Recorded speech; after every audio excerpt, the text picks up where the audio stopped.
let me take you through my thinking on how you get to an insight within 30 minutes. This is a second part of a series. The first one was I showed you how to use the benefit ladder. We're using MailChimp as the example here, and within 30 minutes, I'm going to show you how I would get to an insight. The very first thing we need to know is an insight is a revelation. That's what we're really trying to deal with here, is trying to reveal something new, a new way of looking at the problem.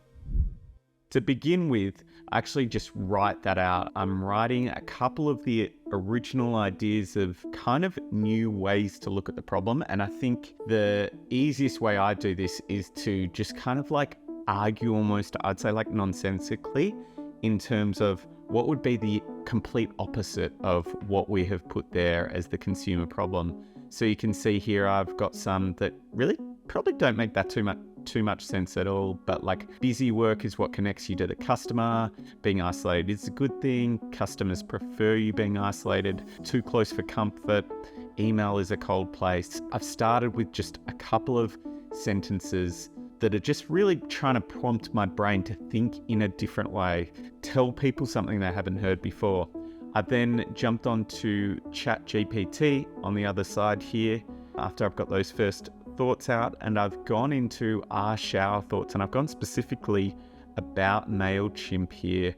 And the reason for that is, again, we're trying to get to a revelation, a new way of looking at the problem. Again, the problem here is small business owners feel isolated from their customer base and business by busy work. They kind of get caught up in all the work. And then the solution is MailChimp connects you back to your customers. We're looking for anything that either gives us a surprising new solution to the problem, which is feeling isolated in your business, or it reframes that isolation in a new way that the customer hadn't thought about. Reframes either to a bigger problem or reframes the problem as a good thing. First off, we've got some nice, clean kind of analogies, I would say, coming through from ChatGPT that I'm picking out here.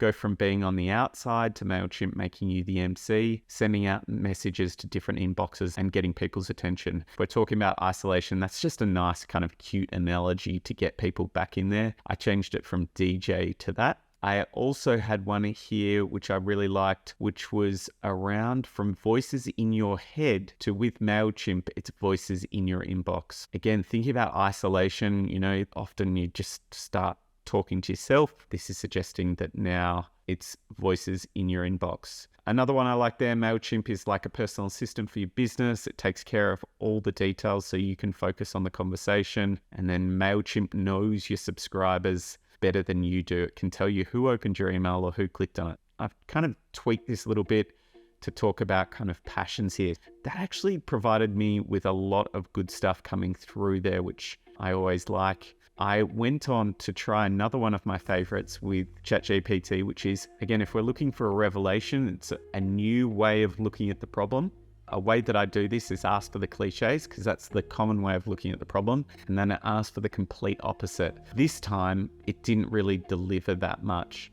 I've now gone into some of my other favorite sources. The Atlantic, I always think is quite good. Their first sentences usually turn up some good stuff. Nothing comes out there. I also just was looking at news articles, seeing if there's anything else there, and nothing really came up. Then I've gone into trying to reframe the problem. Again, I told you there's two ways to get to it. This is what I teach in the Strategy Finishing School. You have to either reframe the problem or you've got to provide a surprising new solution.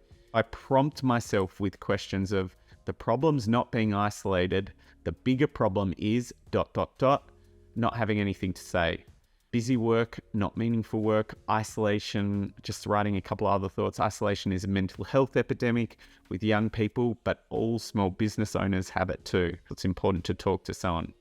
Now, again, trying to just find an enemy here. I'm saying who's stopping small businesses from talking?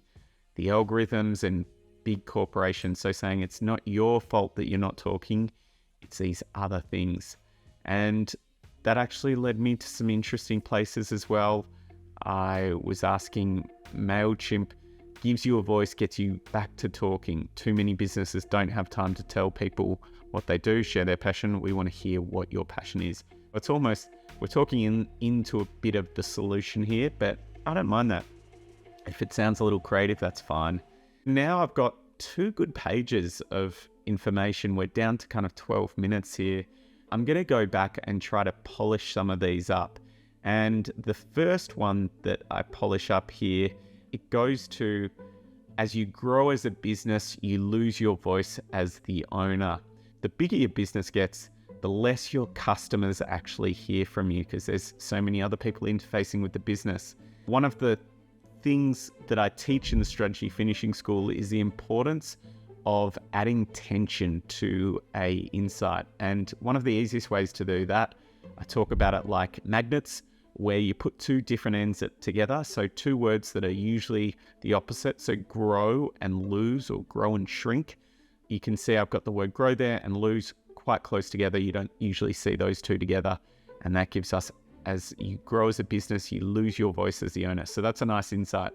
Now, the second thing is I always try to look for more than one insight. I'm usually going to go to my creative director with a couple of roads, and I also want to test these out. This is our, very preliminary, very first thinking about the problem. We have only spent 30 minutes on it. It's the first 30 minutes. What we're trying to do is really get to an interesting spot here. So I've gone for the second one. Here you'll see I'm sharpening up the consumer problem. I've kind of changed a little bit, where it's talking about small business owners is a lonely road. You make a lot of decisions based on conversations in your head. Once again, I've really liked this piece. They're hypothetical conversations with customers to real conversations you actually have in your inbox.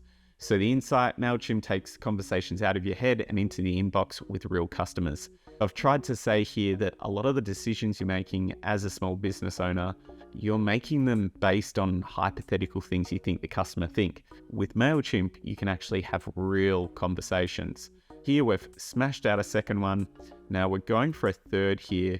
I've got it all around the reframe again. Here, this is all about the beauty of isolation. Instead of saying isolation is a bad thing, what if we flipped it and said it was a good thing? It gives you time back to think. That's an interesting way of looking at it. And then how could MailChimp support that? Well, MailChimp allows you to control your connections with your customer.